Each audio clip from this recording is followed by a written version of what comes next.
Good morning everyone. আর আজকে হচ্ছে সোমবার, মানে বাবার বার। Har Har Mahadev. Good morning everyone. আর আজকে হচ্ছে শিবরাত্রিটা আজকে আমরা পালন করছি, ঠিক আছে? কাল থেকে মানুষ বলছে এই করছো কেন, ওই করছো কেন। আরে আজকে আমরা শিবরাত্রি পালন করছি। আর একটা কথা তোমাদেরকে বলি, আমার এক্সপিরিয়েন্স মানে আমার অনুভূতিটা তোমাদের সাথে শেয়ার করতে চাই।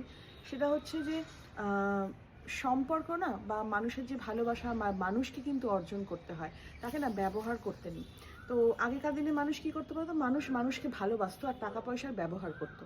এটা এখন উল্টে গেছে। এখন হয়ে গেছে মানুষ টাকা পয়সাকে ভালোবাসে আর মানুষকে ব্যবহার করে। সম্পর্ক যেমনই হোক, ভাই বোন, বাবা মা, বন্ধুত্ব হোক, স্বামী স্ত্রী হোক, যেমনই হোক না কেন, সেই সম্পর্ক সবসময় ভালোবাসাটাকে অর্জন করতে হয়, সেই ভালোবাসাটাকে ধরে রাখতে হয়, তার ব্যবহার করতে নেই। তাহলে কী হবে বলতো, একটার পর মানে একটা সময় গিয়ে সেই ভালোবাসায় বা সেই সম্পর্কে এমন একটা চির ধরে যে সম্পর্ক হাজার মানে আঠাতেও কিন্তু জোড়া লাগে না। আর এটা আমার একদম নিজস্ব এক্সপিরিয়েন্স থেকে তোমাদেরকে বলছি। আগে এরকম সম্পর্কের নামে না আমাকে অনেক লোকে ব্যবহার করেছে। হ্যাঁ, অনেক আমি ইউজড হয়েছি।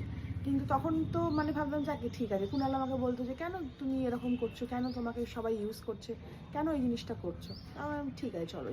কিন্তু একটা সময় পরে গিয়ে যে সম্পর্কটা যখন ভাঙলো, তারপরে অনেকবার চেষ্টা করেছে জোড়া লাগাতে, কিন্তু সেই মন থেকে আর জোড়া লাগাতে পারলো না।